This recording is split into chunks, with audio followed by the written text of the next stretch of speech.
Alright, you guys didn't ask me very hard questions on this assignment. So for 25, we are using Heron's formula, which is the formula that says A equals the square root of S times S minus A times S minus B times S minus C. So the only thing you really need to know to be able to do this formula is what S is.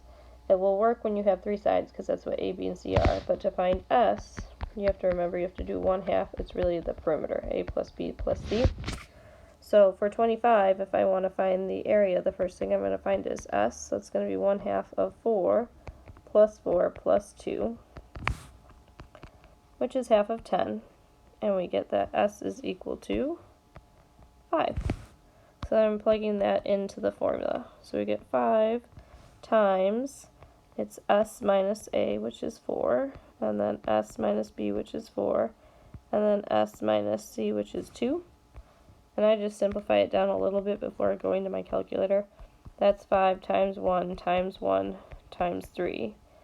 And this one's actually super easy. It's just the square root of 15, which you have to type in your calculator to get what the area is. And the square root of 15 is 3.87.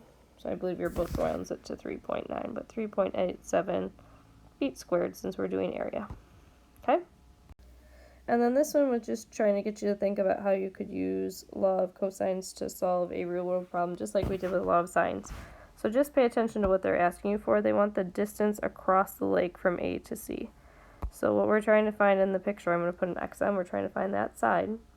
So I'm looking at my formula, A squared equals, or B squared plus C squared minus 2 BC cosine A is the formula. And I know I have to start with that side that's across from the angle. So that's going to start X squared equals 140 squared plus 160 squared. Those are just the other two sides.